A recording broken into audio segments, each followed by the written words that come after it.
Oh bojomu loro ta? Nggih, Mas. Loh, perasaan sing loro kaya sing gender. Kok sing gender? Ora ning dindingkon kok ora penak ngono. Weh, sugih ora malih. Penak ora ndangak, sugih bondo ora pamer dodo. Menika Pak Gano. Mboten. Ora sok ning ngarep kowe. Lho lha piye? Mburi. Ning mburi no Tik, kowe iki ra iso kok ning ngarep. Jan rumah saka kowe kuwi Wong kok. cumongol-congol. Tik. Iki banyolan iki aku rung sinau lho. Iki sirmu piye iki? Ayo. Enggak. Iki piye jane iki tak Busanamu. Wife, happy wife, happy life. happy life. Artinya? Bahagiakan istrimu, maka hidupmu akan bahagia. Ayo ngeten iki. Hah? Kula ning wandi bojo, karena saya cinta terhadap istri saya, akhirnya kula nyawa wong ayu-ayu ngeten iki nun sewu. Ya tetep ora gelem ya. Pengen aku jadi. Allahumma sholli wa sallim ala Api perawan. enak era karuan Sebabe apa? amarga rung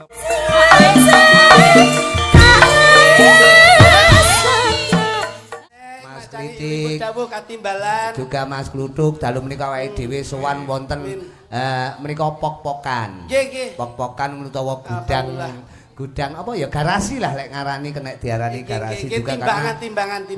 timbangan ya kenek nampa dawuh timbalanipun Pak Sunardi utawi Pak Ngganong. Alhamdulillah. Jadi menika bos tebu Amin, ya amin. bos trek sak panunggalane. Nggih. Tebu menika anteping kalbu. Nggih. Dadi niate sing bener-bener wis mantap nggone Terus. buka pok-pokan iki Nggih. supaya rezeki ke depan bisa melimpah sak keluarga uga ude jaya mulya menika dipun paringana berkah. Tebu Ngoten. pemangge panjenengan manteping kalbu. Heeh. Mawi penggalih kula nika tetepo dadi ati sing bulat. Wo tetep Nggih. dadi ati sing bulat. Nggih, tegesipun tetep komitmen dan konsisten. Oh. Pak Nardi menika luar biasa. Iki. Titik-titik mesti nggelar wayang kulit. Saestu. Setahun iso ping pindho, ping telu barang penjanipun Wah, menika. Jan. Dalu Kaya menika, dalu niki kula panjenengan pikantuk kanugrahan saestu. Lah, Jan, kaya kula niki kesiram kok sik banyu ta? adem Kok sik ta Tik? dalem. Sing ngomong kok mek aku karo kono to. Lah liyane ndi kancamu? Angkim ke pan-papan, Mas. Cek to rene iki kowe iki pantomin apa piye Jok to, Duk? klutuke ra iso fokus, bojone nusul kae apa. Oh, anu. Kowe kudune ngerti to bengi iki ning pok-pokan lho, Duk. nggih Mas. Aku lek ro tebu-tebu ngene kelingan sing ngibah. Kowe mula to. Nyambut gawe iki sing konsisten. Ora nyambut gawe ra ngerti kahanan. Bojone dijaki didandani kaya ngono kuwi jale. Sopo ra kaget. Mas Bojo aku. dasmu. Kuwi penyanyi Mbak Maya Praga lho, tak dileh kowe rumah saku. Tak kira bojone kluthuk to kuwi. Itu bintang tamu, nanti digolekke nggon sing pas. Iki bojo sing keloro iki. Ngono lho. Masa. Bojo kedua ning omah, bojo kedua niki. Oh, bojomu loro ta? Nggih, Mas. Loh, perasaan sing loro kaya sing gender. Kok sing gender? Ora ning dindingkon kok ora penak nggono omong. Alhamdulillah. Ngeten lho, Mas Kluthuk. Ya. Kula sekali sampean ku timbali Pak Nardi. Pak Nardi. Timbali Pak Pak Nardi. Nardi dalam rangka ngresmekne warunge Pak Printung menika. Ora. Apa warunge Pak Trintung mbok sebut kuwi ngono wis fasilitas. Fasilitas angger cangkruk awake dhewe ning kono mesti penak. Ngono survei tembang daya ngono lho. Tegese ngene lho. Wong ki nulato kaya Pak Printung. Apa? Maksude Ngeten. Kula sakniki rada jelas niki. wis rada padang. Dandan ning tebon-tebon. Rumah saku. Piye. Barang tak stageni lah kok apa godhonge tebu mlebu ning kene. Lah iya lah iso kiraken kowe engko. Pak Printung ki hebat. Heeh. Aja ndelok jenenge Pak Printung. Ning Pak Printung itu bahwasanya kita bisa melihat secara filosofi itu bagus loh, Bos. Maksudnya filosofi piye kok entung kok bagus Lah, ya? nun sewu. Pri iki saka tembung prigel. Dadi wong ki kudu prigel, contone Pak Prigel. Nardi. Pak Nardi, beliaunya prigel proses dari bawah, akhirnya menuju kesuksesan. Amin. Jadi seseorang tuh jangan melihat suksesnya, tapi lihatlah prosesnya. Biar ki Pak Nardi ki rekoso loh. Dan alhamdulillah sekarang sudah sukses. Ini saya bangga karena kesuksesan Pak Nardi sukses, menika bojo kula nggih sukses. Loh. Apa iya, Lah Mbak? apa hubungannya karo Pak Nardi bojomu? itu kan pemborong tebu Loh, Ya petani, Petani. ya duwe armada. bojo kula menika koleganya Pak Nardi. Loh, masa? kolega kerja relasi. Loh, kerja sama apa? Kerja sama. Pak Nardi iki bos tebu sing luar biasa. Bojo kula nggih nyambut gawe. Omsete iki ora mek trimo atusan yuta miliatan kok. Bojo kula rekanan. Rekan, maksudnya piye? Hubungane piye hubungane? Bojo kula iki nggih nyambut gawe yang berhubungan dengan tebu. Oh. Bakul es tebu. Iki sak mentok. Omong lek bojomu bakul es ya. Loh, tapi es bakul es kok dadak rekanan karo Pak Nardi ngopo? Tapi omsete nun sewu lho. Iki nun sewu sedina niku entek lek 2 tronton, Pak. Es tebu kuwi. Es tebu tok niku 2 tronton. Gek kuwi terus telake sak piro? Loh, terus sedina entek piro kok nganti. Dadi omsete entek 2 tronton. 2 tronton. Lara-larae piye? Lara-larae mbiyen bojo kula nyambut gawe jaman semono tenggene Pak Nardi, jaman Pak Nardi kene ning Boto kene. Lah riyen nika. Heeh. Ade kan nate ta nika. Iya. Akhire kula terus napa niku sharing.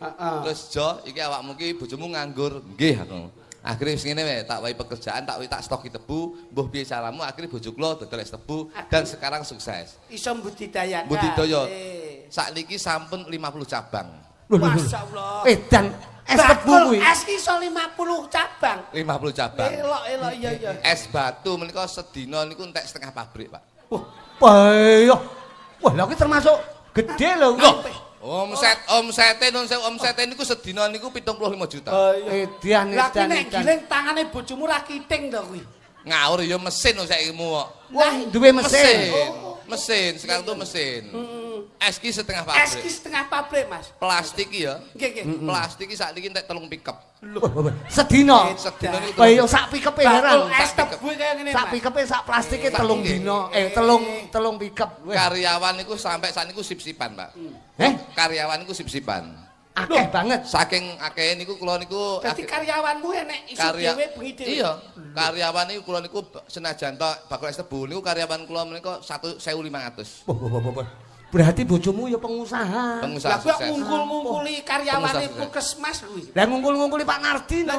Karena saya mempunyai resep sendiri. Resep.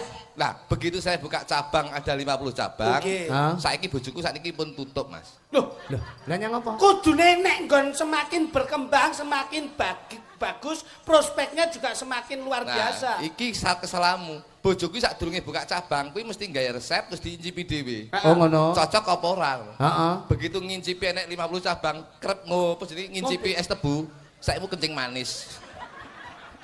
Wow, sere. Mbak Amin iki coba Amin lho. Ini Coba Amin.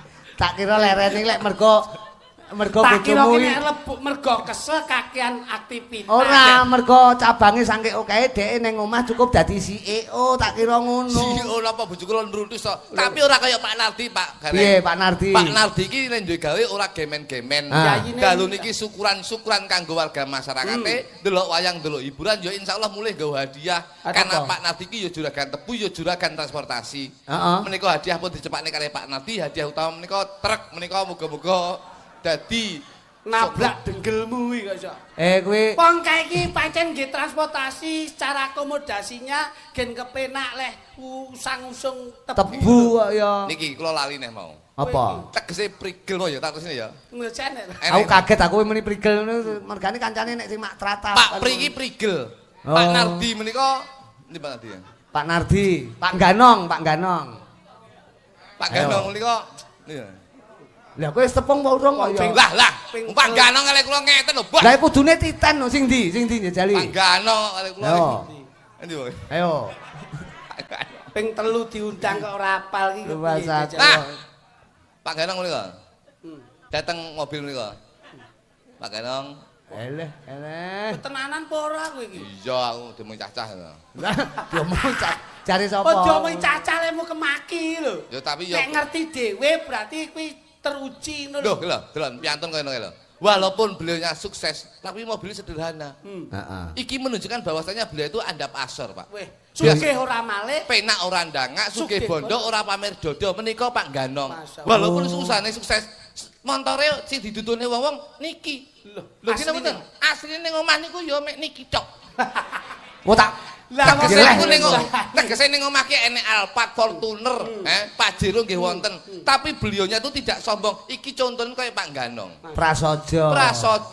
Lah kowe mbok ngono kuwi karo bojomu Kowe ya kudune ngono. Napa? Bojomu klambi ra perlu apik-apik. Kaya bojoku tak tukoke daster 30.000-an wis gelem. Ngono. Kowe iki 30.000-an ngisi-ngisini ya. Jenenge wong ki Jenenge wong apa? Gemi. Aja gaya hidup. Oleh ngirit oleh, gaya hidup oleh. Tapi lek perkara dasar sing 30.000-an ki sing cilaka aku. Lah ngopo? Lah ndek iki aku pas dolan ning Mahmul isu-isu jam 7. Nggih. Bojomu nggih daster sing 30.000-an, Bos. Heeh. Tipis to? Tipis. Tipis pol. Lah kok nyegat bakul letek.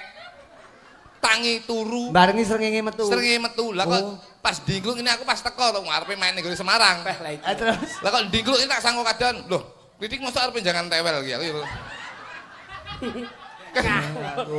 Karu we. Oke. Kae dudu tewel. Apa kae? Wong kae tas kulaan kates Australia kok. Lambemu. Kok tewel iki. ngono kuwi dicek sik to tewel tenan apa dudu. Wes tak jual tas tenan kok. Lah butuhe ben akurat kok ya.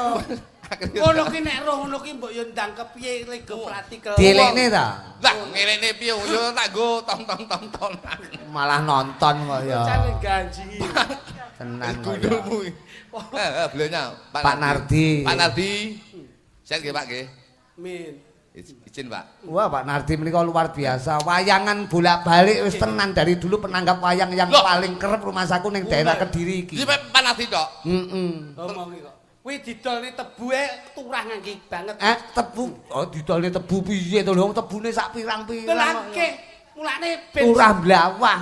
muga-muga dongake turah, payangan ora mung bengi kita. Iya. Ning esuk wulan ngarep ya wayangan ngeneh. Lho penjane iki plastiane pokoke buka pok-pokan, tutup pok-pokan, mesti gelar wayang. Mula tembunge pok-pokan. Nah iki genahno tuk. Genahno tuk. Nek tembunge Pok-pokan ki apa? Pok-pokan kuwi lak mesti ana nama membawa makna to ini. Heeh. Pok-pokan. Apa artine? Cacah sing ora ngerti sinden-sinden jarene pok-pok. Jare pok kecepok ngono wong mlaku ning banyu. Bisa ora kowe? Bisa Eh? ora? Aku ki nglenggone ra iso. Pok-pokan ngerti ora? Mboten. Ngerti ora? Mboten. Ora ngerti kok ning ngarep. Lah kudune pripun? Buri. Wah itu. Nah ngono digenani sing ora ngerti ki ning mburi, ngono lho. Pancen sedaya Nek ngerti ning ngarep ora apa-apa nek ora ngerti ngalih ning Lesuk mburi. jumenglung Ayo, Sru bali-bali. imbal-imbalan. Yen ngerti ngomong ngerti yen ora ya Heeh, ngomong. nek ngerti ning ngarep nek ora ngerti ning mburi. Aja sok dadi wong sing keminter. Aja congol cumongol. Lah iya no, nyapa to kok Yen jajak. kowe iso ya kondo iso, yen kowe Ora ya kondo ora. Aja sok rumangsa bisa ning bisa rumangsa. Iya. Mergo iki ngartekke pok. Pok-pokan. Apa? Bisa ora kowe? Mboten. Ora sok ning ngarep kowe. Lho lha piye? Buri. Ning mburi no Dik, kowe iki ra iso kok ning ngarep jan rumah saku kowe kuwi Wong kok. cumongol-congol rumah saku kowe iki. Lah garangan pring kok melu nguri to. Lah kowe nyapa Tapi tuh? nyapa kok munyer rene iki? Aku yo ora iso. Lah kambemu. Oh, Lah oleh lah, penaki. tak kira lek kowe iso genahke kowe ning ngarep. Pak Nardi wonten mriko lho. Pok-pokan. Pok, Pok, Pok. pok iso ketembung pokok. pok. Pokok. Oh pokok. Pokok utama itu yang di pokok kok kopok piye to? Oh berarti ku Pokok aku mau ngomong piye to? kopokno. Lah kowe nuk sing ngomong. Kuwi kleru lho. Ngene, Kok mau ngene. baleni lho. Ngene, Kuwi kleru. timbang geger antara pokok karo kopok sing bener dadi siji pokok kopokan ngene. Ora. Pok, pok. Pok iso ketembung Alon-alon. Iya, Apa? Soal iki tontonan ki yang iso mengedukasi ya seniman ngene iki. Lho iya no. Aja ki apa kok nyenggoli. Pok iso ketembung. Kowe nek ukara Iya, iya. apik Ah. tibane mesti Sing genah lho Dik, Nggih, nggih. genahno. Iya, Mas. Kakangmu sing cetha lek mengartikan. Nggih Mas Rudi. Soale sing nanggap ki ya piyai sing bener-bener budayawan tenan. Aja nganti mleset. Iya iya. Nek kowe mleset kancane ya menisih. Bener lah. Isin wirang no. Nggih no yo sampean kula sing ngejak jenengan. Wirang aku sing Nggih no kula sing ngejak jenengan. sing lepon aku. Elek siji elek kabeh. Nggih, nggih. Ngono nek kowe wis gelem nampa bayaran berarti secara Mel aku yo teng pundi Mas? tak pok dasmu. Kok tak pok ndase iki piye to? Marah iki lho. Lah mungkin iki ape menjelaskan apa arti sebuah monggo. makna pok kae. Dadi kancane ra oleh omong. Lah. Ben Mas Kluthuk sik yo jelasno. Awake dhewe meneng. Pok menika saka Awake dhewe lek tembung ngomongne pok-pokan ben dijelasni karo Kurang gagas. sapa? Kluthuk. Aku Kowe karo aku ki mekur ngetutne ngono wae. Dadi adilak ning manut to. Dheke paham. Wong aku ki apa? Wah, kula iso. Manut. Iya. Ulur ki nek jenenge Iya lho. Nom iku kudu ngalah. Ya ngalah no, aja sak sirmu dhewe. Awake dhewe ning kene kerja sama. Yen maksa ora kepenak. Ya gak penak no. Dipaksa ya apa wae Pok. gak penak. Loro panjenengan lah ming krana pelengkap to. Lho iya no pelengkap no bengi iki Pak Nardi syukuran. Pok-pokan ben dikenahne karo kluthuk ngono lho. Mas, nek jagongan nggone warunge Printung ngono ya. Kok nesu neh to. Lah wong kene ape jelasne lah kok malah kono jagongan lho. Lah adikmu ngejak omong ae. Ngono kuwi nyuwun izin sik pangapunten ingkang kathah Mas Gareng. Kula badhe medharaken menapa to pok-pokan ngono lho. Nyun pangapunten Mas Budi Gareng. Unggah-unggahmu karo Kyai Sepuh iki kok rurung ngene. Kok kene rono jengkeng. Sik, Tik. Iki banyolan iki aku rung sinau lho. Iki sirmu piye iki? Enggak. Iki piye jane kok tak Busanamu ki Surakarta Hadiningrat gawe tatanan attitude etika budaya. Laku dodok ta? Karo Kyai Sepuh ya kok unyuk-unyuk ngene. Lho kuwi jenenge ora diaturan. Mosok unyuk-unyuk pok, unyuk-unyuk pok ngono iki ora apik. Lah sikilmu tak suwaduk tenan. jare mlaku ndodok gitu. Dodok ki nggawe aturan ora kok ngono Iya kuwi. piye to aku gumun kok melu Contoh ki lho, Lah. Iki plek. Plek. Lah iki ngene. Melu kuwi sisih uang lho. Plek. Ya, penak ngono. Lho. Plek ini lho. Mlakune lak mirasa to. Kaya nek sing kecepit ngono iki mirasa ngono lho. Kowe mau buka ngene to. Kowe ra gawe kathok lah kok sidin. Wah. Wah aku jajal kuwi anu totonen Tik. Sikilmu mau. Sikilmu lho. Lah ya ampun. Lah. Tak jejeg dasmu kok engko susi. Ngene nek Kalem ngene mirasa. nek gak iso ngene kaya ning nggone kraton kae. Nah, itik. Ya ngono kuwi. Iya jajal. Lho, Kowe iki kecepetan. kowe lek kecepeten ngono kaya kanguru lho. Gah aku Bendang teko ngono. Mlaku.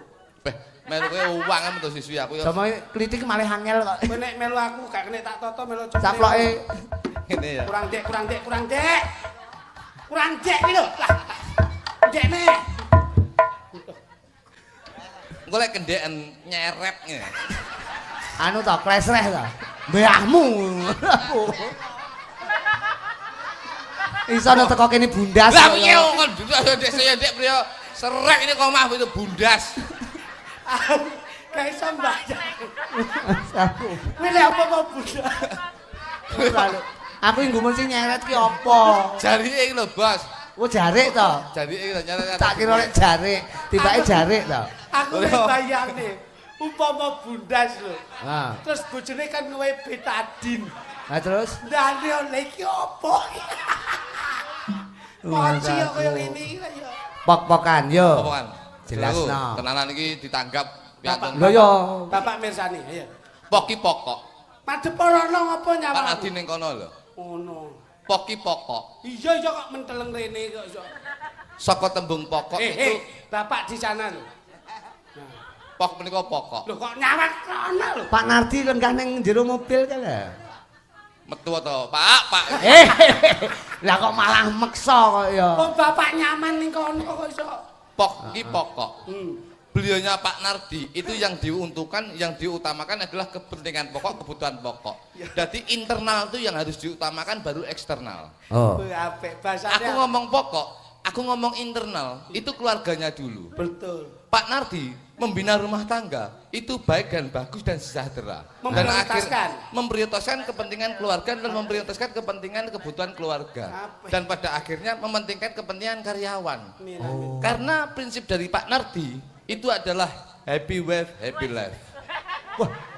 Apa kuwi? Ya kuwi sing keseret. Happy wife, Happy wife, happy life. happy life. Artinya Bahagiakan istrimu, maka hidupmu akan bahagia. Alhamdulillah. Pak Nardi membahagiakan istrinya. Iya. Dan akhirnya beliaunya bisa membahagiakan dan dibahagiakan oleh Tuhan Yang Maha Esa. Amin amin. gitu. Lho nggih. Masuk.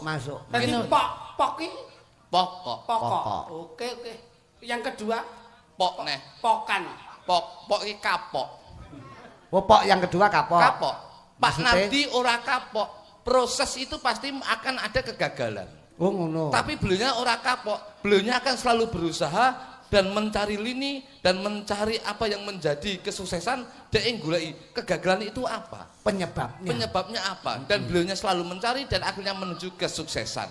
Mula ana tetembungan air beriak tanda tak dalam, air tenang menghanyutkan ya kaya Pak Nardi. Beliaunya seperti itu. Ya ini enggak terlalu banyak bahasa, enggak terlalu banyak bicara, tapi bukti Kerja nyata. Kerja nyata itu yang selalu diutamakan. Berakit-rakit Ke hulu, berenang-renang. ke tepian. Mula kaya Bapak Nardi. Bersakit-sakit dahulu, bersenang-senang kemudian. Ngono lho. Jadi proses itu penting, Pak. Oh. Pok. Wi pok saiki karek an. Anki insyaallah beliaunya Pak Nardi dan keluarga dan karyawan saka Ude Jayamulya. Insyaallah Anki bakal antuk kanugrahan saking Gusti Kang Arya Jagat Gusti Allah Subhanahu wa taala. Amin. Tepuk tangan buat Kluthuk, tepuk tangan iki bengi iki menjelaskan luar biasa apik banget iki. Iki ora mung karyawane tok, tapi penonton sakmene mbane. Insyaallah menika sedaya pinaringan berkah barokah saking Gusti Allah Subhanahu wa taala. Didohke bilahine cedhake rezekine. Amin. Iki lho, Mas kuwi ngene Mas. Kakangku ngeten iki. Pokoke pintere jam-jaman, kok sak jam luwih goblok neh iki. Ora lho pinter iki pinter prewangan po. Ya pintere ning jam-jaman. Kowe iki rungokno kita. Kowe nek lah, kowe iki ngilermu ya jam-jaman. Bocah ganteng-ganteng kok banyu. Adikmu ku lho. Niki kawan bayi. Oh, kawan bayi. Asmanipun Bapak Nardi. Narki saka tembung narima. Menungsoku kudu narima ing pandum. Wong ki lek diwehi jatah, diwehi apa rezeki sithik akeh saka Gusti Kang Arya Jagat Gusti Allah Subhanahu wa taala, kita harus mensyukuri. Amin. Karena dalam bahasa saya itu bisa dikatakan bahwasanya orang itu jangan bersyukur dari apa yang kita dapatkan, tapi kita mencari apa yang kita harus kita syukuri. Lho, dadi ora kudu bersyukur ning goleki goleki apa sing gak disyukuri. Oh ngono. Apa sing patut disyukuri? Betul. Dadi awake dhewe wis mencari apa yang harus kita syukuri, insyaallah ora duwe jiwa iri dengki lan srei. Niki Mas. Niki. Kakangmu jan luar biasa. Kas balik jam-jaman iki. Oh ngono. Goblok le. Ngono. Bapak Nardi. Dina-dina tansah nyenyuwun marang Gusti Kang Arya Jagat Gusti Allah Subhanahu wa taala. Oh. Wong oleh budidaya ning awake dhewe ya aja lali manembah marang Gusti Allah Subhanahu wa taala. Hidup bermasyarakat. Hidup bermasyarakat. Insyaallah kita akan hidup bermasyarakat, akan bermanfaat. Apa meneh awake dhewe gandul ana ing oleh syafaate saka Kanjeng Nabi Muhammad sallallahu alaihi wasallam. Lho, ngoten lho, Bos. Kuwi dadi narki-narima iki dina-dina tak cah ndedonga. Lah Pak Nardi ki parapane panggilan akrabe Pak Ganong. Ganong. Apa artine? Ga menika Pak enggak menika saka ngangge NG lek celukan. Jane Ganong jane, tapi kaprahe kan Ganong. Enggak menika saka tembung ganteng. Oh iya kowe arep golek undak-undakan ketoke kowe iki. Apa kok diundaki? Iki bayaran dilonge senenge ramu mok. Lah nyang apa? Kok diundaki? Lah nyang bocah iki nek diundaki ra gelem, gelemane dilong. Ya engko tak longane kok. Enggak menika ganteng, Pak. Ganteng. Beliaunya dadi wong ganteng, nyatane bojone tresno. Tapi aja ndelok wong ganteng karo wong ayu dari secara fisik, karena kita bisa mengatakan bahwasanya biasanya ada wong Jawa sing ngarani ayu kuwi tresno, dalam bahasa Inggris beautiful because of love. Wah, Inggris neh. Loh, bocah artine piye balenono. Aku selali iki ya. Anu ipul-ipul ngono, apa ipul-ipul mau? Wong ki aja nyawang rupa. Aja nyawang rupa tegese wong lanang iki ketok ganteng mergo awake tresno, nyawang wong ayu mergo awake dhewe tresno, karena dalam pepatah utawa kata-kata bahasa Inggris sudah dikatakan bahwasanya beautiful because of love. Oh, beautiful because of love. Ipul-ipul wis bener.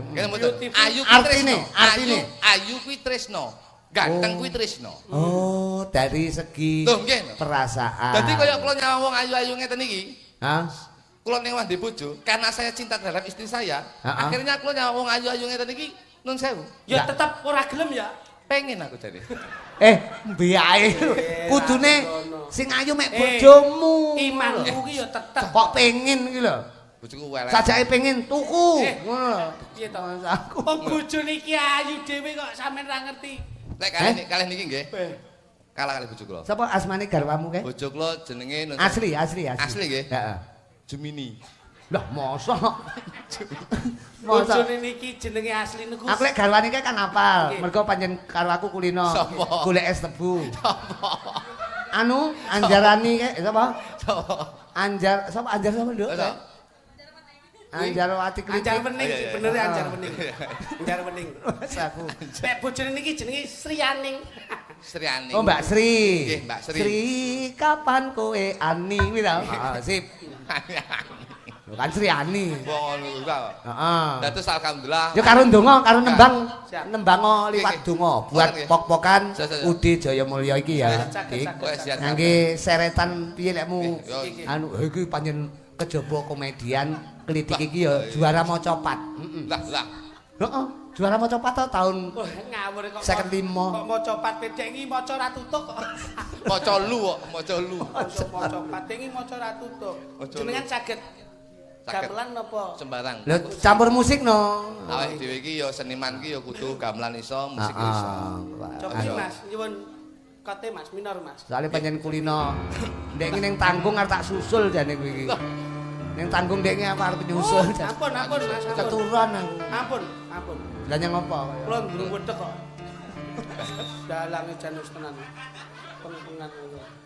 Jan wis kan. Jan iki. Lah lho, sing kaya aja mbok Mas tamu iki. Apa?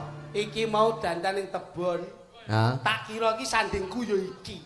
Terus? Tiwas lehku pipis ngadeg bareng jebledu iki kok.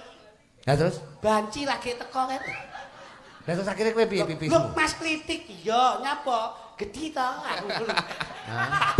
Ngomongne. Apa tebu apa piye sing gedhi? Ora, mehku awakku leh dandan ning mburi kan bareng karo cah-cah iki lho. Oh alah, bateng sing gedhi apa? Ora yo sing diseret kuwi mau. Nyanyi ini wong telu ya, Bos ya? Loh, lha nyapa to? Wong dhewe, wong loro. Wong loro no. Anu kan ndonga buat Udi Jayamulya. Kae kekasihmu engko di. Engko tak goleke wektu, Mbak. Maya kan santai Nggih, mawon. nggih. Nggih. Wis pokoke Saged. insyaallah. Bapak Nardi tampan sekali. Nah, ngene lho maksudku. Insyaallah. Kowe nek nembangno irungmu ora mekrok ora iso to? Angger nembang kok mesti ngene iki ngapa to?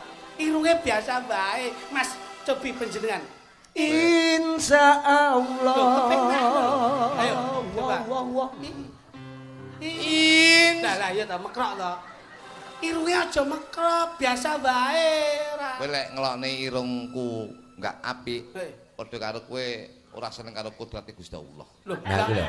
lah nyapa kok ora seneng? Ora nrimo ing pandum. Pancen yo irunge kaya ngene ya. Lah nek lak bersyukur to irung delon bolongane yo madhep ngesor kabeh. Lek Madhep jangak. dhuwur ya kaya sepur tumbuk. Ya kaya sepur apa-apa lelek udan ora ya ngecembong ya. Wong iku kudu apal tembang ngono. Apal. Bisa ora? Iki apa? Bisa to? Saya. Saged betul. Saged.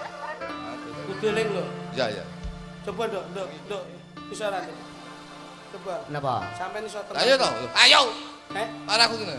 Lah mau jare ngejak kanca. Engko kanca tak goleke. Apa ngejak kanca? Bengi sida. iki.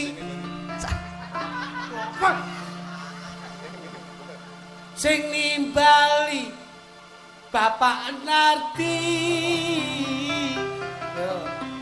Bapak Nardi memang beliau baik sekali. Sudah terkenal petani di sana sini. Insya Allah Bapak Nardi banyak rezeki. Amin. Asoy. Yo. Iki sing tak enteni yo ngene iki. Enek asone barang. Cara ngajine tajwidmu iso apik tenan.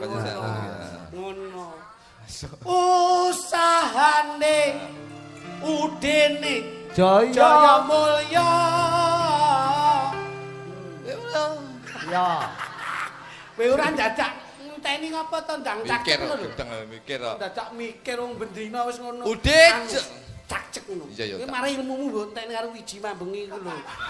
Ngono aku yo ngengeno ukel. Lah iki ora dingengeni. Ngengeno sepelan.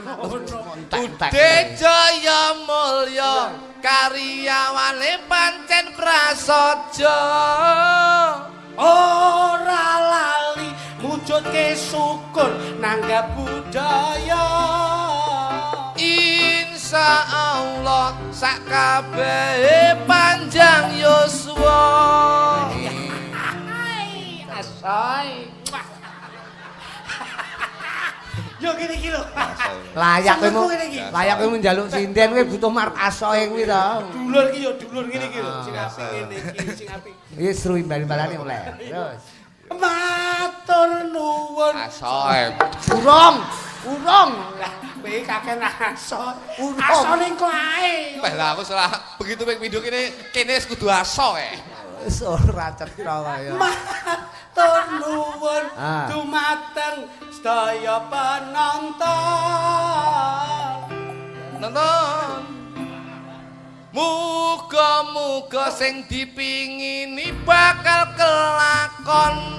Aja sambat yen lenggahe sak ngenggon-ngenggon.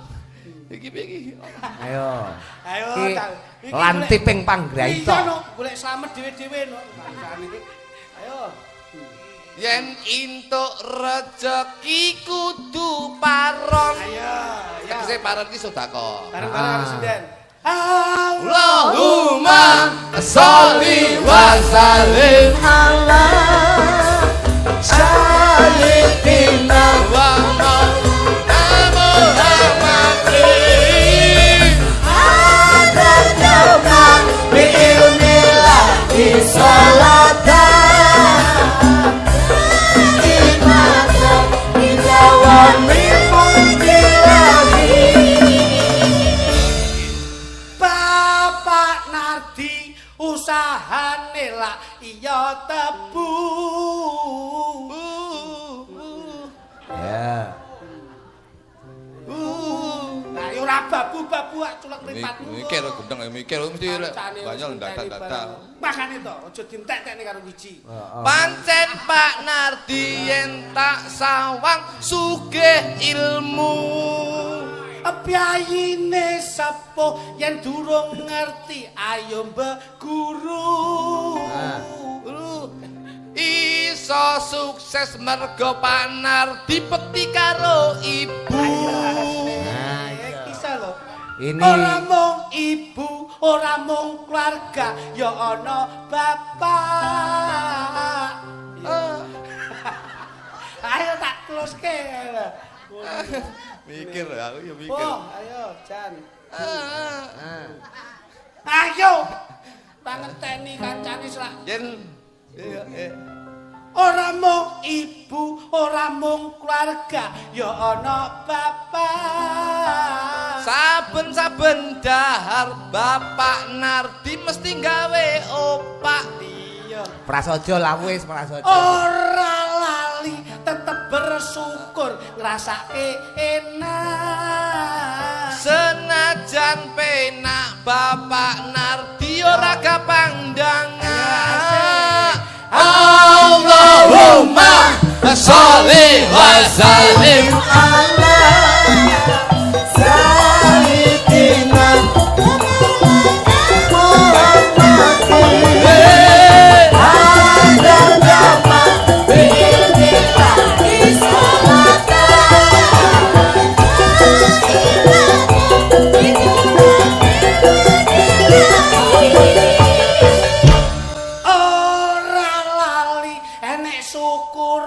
nekake wayang kuwi nduduhne Bapak Nardi sregep sembahyang.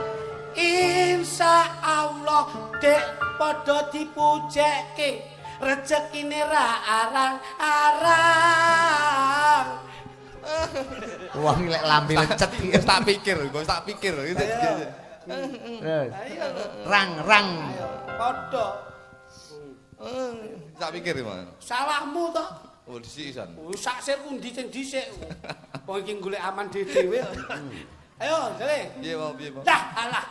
Saben syukuran ora lali gelar wayang. Kuwi nduduhne Bapak Nardi sregep sembahyang. Yen telok sedekahe ra arang-arang. Mula saka kuwi saben adol ora larang. Yen dipirsani dalange lenggah namine Mas Gareng. Yo. Rudi Gareng senengane dahar tengkleng. Seneng aku kuwi.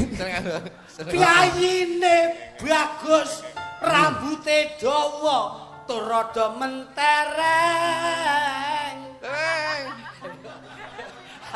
Oh ya apik. Yen dijalui tulung karo kanca mesti enteng. Ora lali ana dalang, ana dagelan. Yo. Lan. Siki cak-cak. Muga-muga rejekine sak paran-paran. Rina lan wangi ora lali nembah ming pangeran. Lan ora lali menanamkan jiwa kekeluargaan. Anak gawa sinden bengi iki cacahe 12. 12 ndi to? Lah kae loro mbek hitung 4 lho. Anu jatah to. Ngawur. 8. Bengi iki ra lali Masudi Gareng asta sinden 8. Sinden 8 yen tak sawang pancen ayu-ayu. Saya ngepinggir dhewe najan ayu awake lemu. Kowe tak omongi kuwi ngono ya kendhaanku. Wis malaras. Ngusak tak goleke kanca ya. Ana basa ending tentane gendakane. lha wis senengane dheke. Kata aku suwi ya, Pak. Senengane dheke. Lho iya no awake dhewe urip kudu geguyonan ben ora tegang. Nek ora tegang mesti panjang umur. Kae ana Silva Nur Maulita, ana Mega. None, none.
Wonten warang kono. Ndi?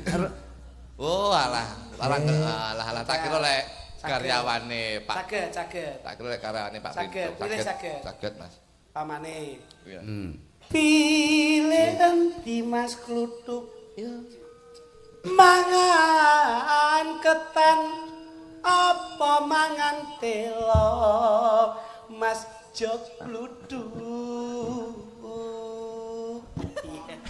Jan menikmati tenan klip aku suwi nek mau mbok cium kene saiki wis jalur kene iki aku jane masmu apa gendakmu aku iki tresno lho kan sampean yen kon milih awak tresno iki ora ketak gaya halus rada Sunda sithik lho iya pilih endi Mas Kluthuk mangan ketan apa mangan telo Mas Jok Kluthuk Mas Jok Kluthuk pinter ababmu ora enak ya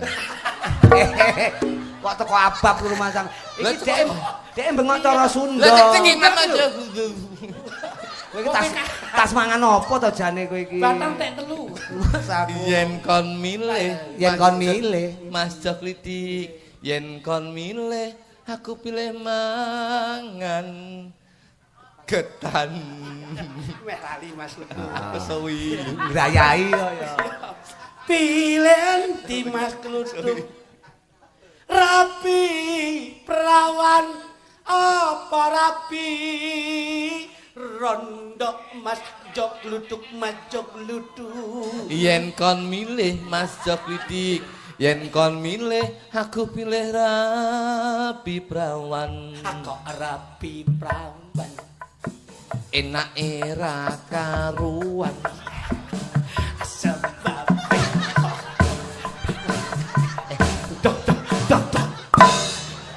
Sebabnya apa kok pecicilan bangsa dadak joget yo ngopo? Oh enak musik iki.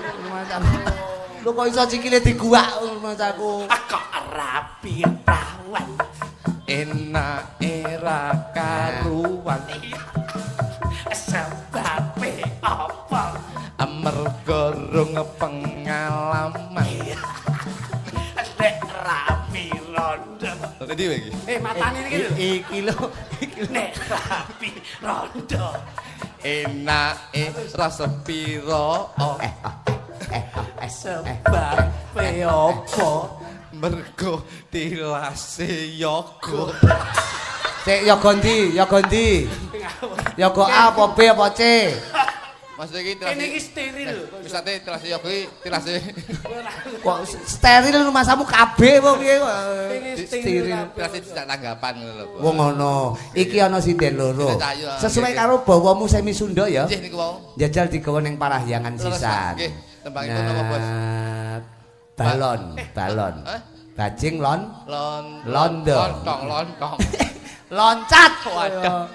Bajing loncat. Engko sing nembang iki kae sing joget. Oh, lho iki anggenmu tak latih lho isuk mau. Mega iki wah. Temu latih kleru. Apa? Iki nek mbok latih apik nyekel mik. Lha kuwi nyekel mik ditukne rono. Piye to Ga kowe iki kok ya Temu latih piye to Ga? Iki kita lagi tilase poro. Sampeyan kok ngenyak aku to, Mas? Ora klitik iki ya ngawur, mosok enek sinden nyekel mik ngene. Lah iya. Lah saya tak kene mburi. Jeneng pirsani to sing kene ya ngene tak matne mau yo. Ayo bene mik iki sak sailek nggawa to kaya tak weling. Nek mik mbok kek ngendi-ngendi enggak apa-apa.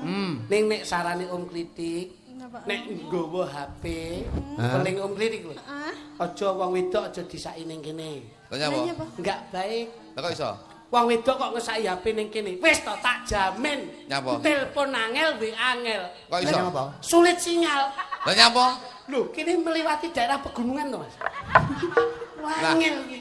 Mulane nek nang pegunungan, kuwi HP-mu titipno bojomu. Terus karo wong lanang kon ngesaki ning kene. Wis saya jamin dimanapun tempat itu sinyal pasti baik. Sinyalnya mesti banter. Pasti banter kene. Lah apa? Cedek tower. Dadi kene iki.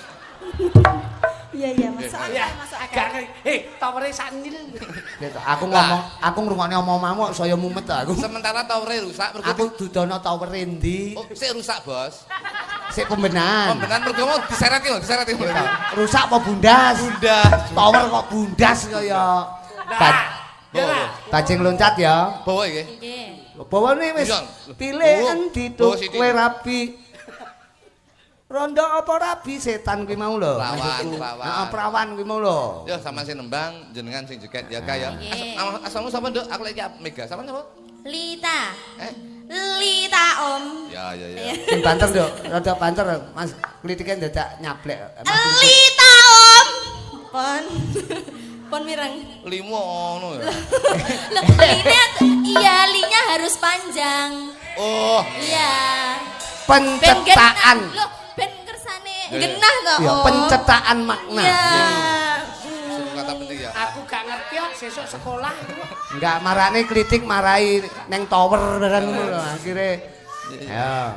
Engko kancanono ala Sunda ya. Nggih. Ah, Mas kritik Mas Gluduk. Le jenglengen engko lak ben. Anu to. Kowe arepe anu. Mosok bawa. Bawa iki. Bawa. Lho, pilih lawanmu dudu bawa ta kamu? Bawa iki sak dhewe langsung. Sing bawa kan wis kowe. Ayo, Trik. Yo, intro cantrik. Kumaha tu ayak naon si melokokuk. Sahadi tu. Yo!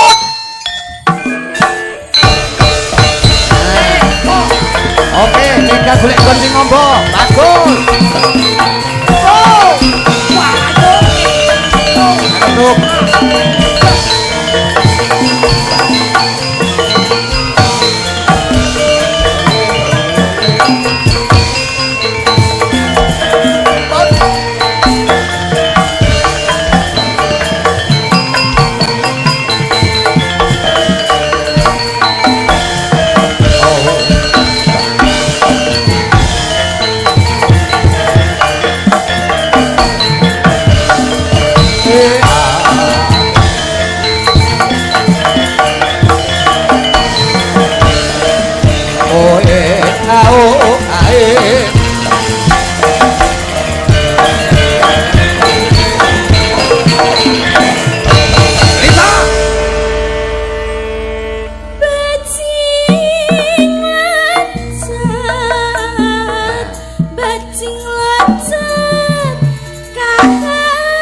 loncat